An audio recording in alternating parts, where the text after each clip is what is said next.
right now to perform in the crowd of all my fellow Nigerians. Good evening, boss. I hustle every day non-stop. Mama say never give up, cause I gonna get up. Another day must come. Make a way, I know you go. DJ, roll on.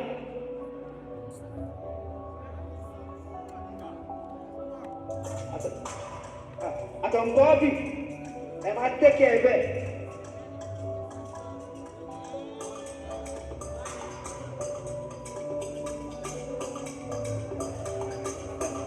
Bobby, I dey pray one hour, one till okay. I dey pray when I make am. I dey hustle, I dey grind make I get there. Enemies dey pray for my downfall. Baba God na you be my backup. Yeah, I dey pray. Yeah. Make am. Yeah. I dey pray when I make am. I dey hustle, I dey grind when I get there. Enemies dey pray for my downfall. Baba God na you be my backup. I dey pray. DJ, what is okay? What is going? Bobby, even in Montgomery, even in Canada, I don't know the country.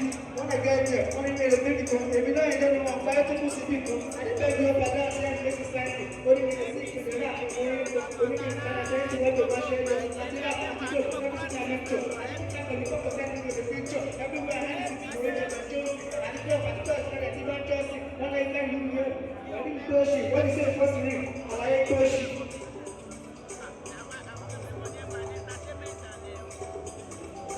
Hold on. DJ, this thing go far. See, I dey hustle, I dey grind when I get there. Enemies dey pray me for my downfall. Baba God na you be my backup. Yeah, I dey pray. Yeah. Make am. Yeah. I hustle every day, non-stop. Mama say never give up, cause I gonna get up. Another day must come, I go reach the top. Hustle, go away. Hustle, go away. Hustle, go away. Yeah.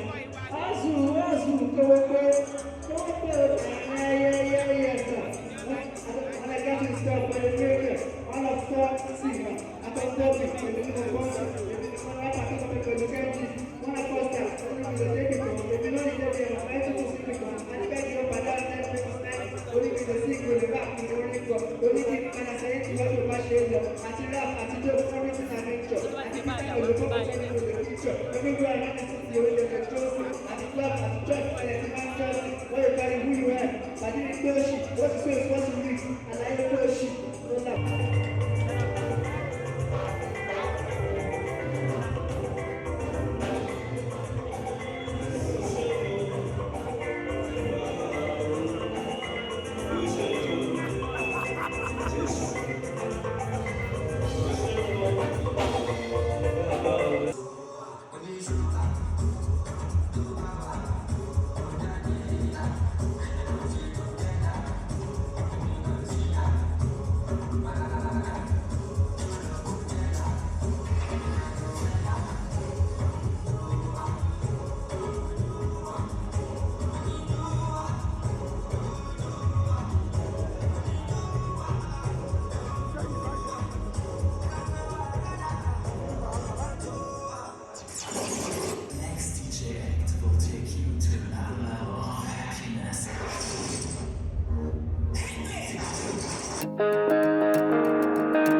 it elegantly. And she took on the person, that beautiful dancer, so sexy and pretty, so delectable and wonderful. Please, let's put a much together for the very responsibilities award. Iyalade Toyin, Omobanke to this arena. Please put your hands together. Put your hands together for Iyalade Toyin, Omobanke, the global basketball god, the royal basketball god. Iyalade Toyin, Omobanke, our mother, the woman who is ready to spend our last money to promote everybody. Iyalade Toyin Kolade, Princess Doctor Toyin Kolade, Iyalade Oodua. Coming to the Iyalade, I've seen Kábíyèsí, you're welcome. Salu, Eduabo, Baba Fire Kábíyèsí, and actually Baba wa Kábíyèsí Olúgbàyè, Ekabo. Shango of Africa, you're welcome. Iyalade Toyin Kolade, please let her go to Baba Alex Dibiyemi. Baba Ashwaju Aro Alex Dibiyemi. Bullets. Iyalade, you're welcome. You're welcome. Please move it towards where Baba is seated. The global ambassador of God, always looking radiant, always looking so beautiful and so pretty. Iyalade is here, and that is just the signal that Oodua will join us soon.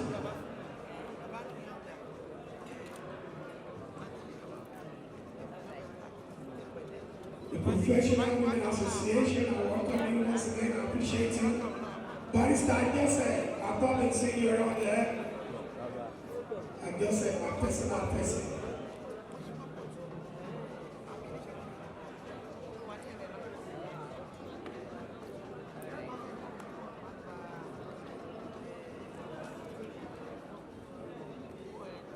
Let me appreciate Nelson Kenneth, the artificial deadlock carrier.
Yeah, now, action.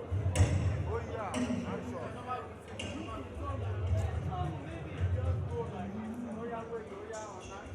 Action.